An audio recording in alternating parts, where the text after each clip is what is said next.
We're back again at Gold Bridge TV. Now, let's talk about the Arsenal and Liverpool match that was held yesterday that took place yesterday at Emirates Stadium. Now, what's my take on that match? It ended 2-2. Arsenal were leading 2-1 until Salah equalized again after Liverpool equalized the first time. Okay, let me give you the whole breakdown, just summarize it.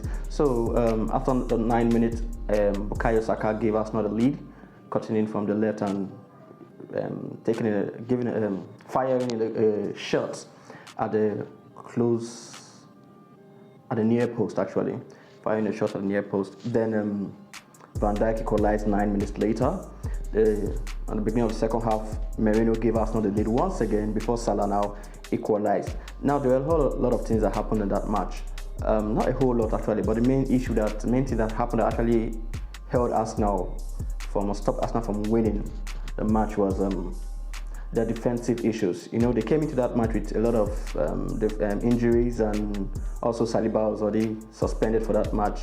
Timber played but was actually injured. He was injured before that match, so he wasn't fully fit. We know the story about Kieran Tierney and Tomiyasu too, Ben White too, just coming back from an injury. But even as the match was going on, Timber couldn't complete the match. He had to be taken off the match, and that was just after Gabriel Magalhaes too had to be taken off the match after he had a knee injury and replaced by Kiwior. So the match ended with Partey, who started as a right back, still a right back, then Ben White, then Kiwior, and the young guy Louis Miles Kelly.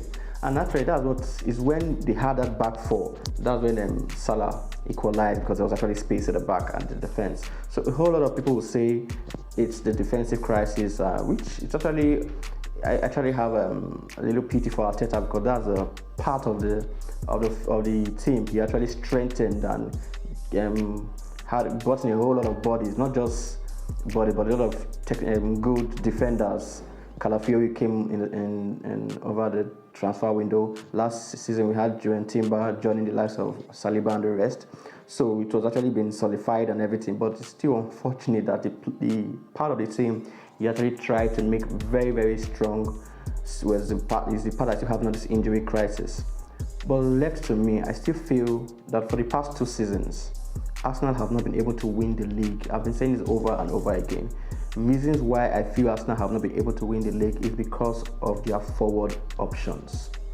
Yesterday, the only person that looked as if he was going to make something happen and really made something happen in the beginning of the match is Bukayo Saka, and he's just coming from injury. That's his first match after being injured for I think 2 to 3 weeks. He's just coming back, and he was the only one that looked as if he was going to do something important, which he did. Was the only one giving the Liverpool defense a tough time.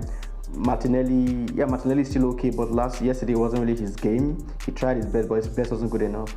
But my issue with Arsenal and with Arteta so far is why he hasn't brought a striker that can take the load off Saka. Take the load off Saka and do very well. You had Havertz, for example. For heaven's sake, Havertz is just a body that runs and creates nuisances against the opposing team, but he has no goal scoring. He doesn't have that hunger, that drive, that technicality. There's something about having a goal scorer.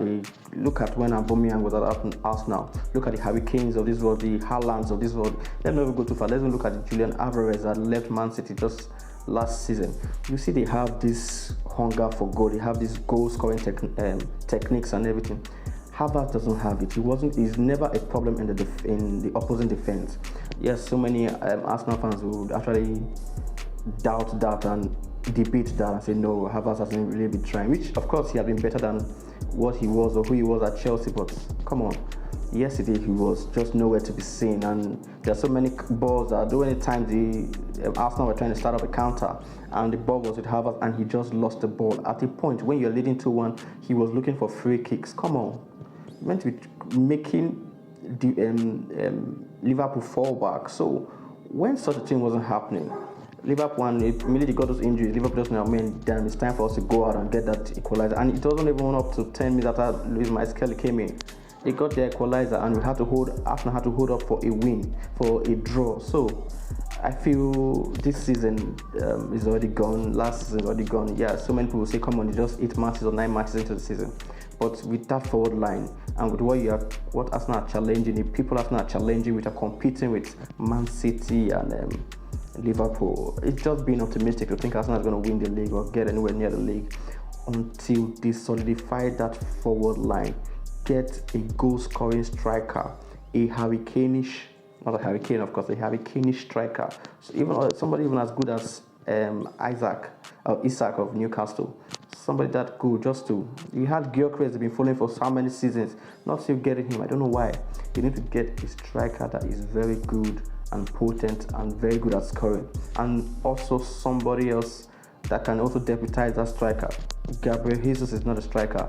He should be Saka's deputy. So they need 2 strikers. By the time they get that, with the current few players they have, forget about it. They are going to be very good. Later on, probably in other videos, I won't talk about what my feelings over letting Smith Rowe and Vieira leave and not even bringing a good replacement, only Merino. You just reduce the number of players, number of options in the midfield places, and it's actually affecting us now. But that's for a video for another day. So this is my thought on that match. It's quite unfortunate, but we move on and see what Arsenal does next. They play Preston on Wednesday. Then after that, they head on to Newcastle. So this is Go Bridge TV. Catch you in the next one.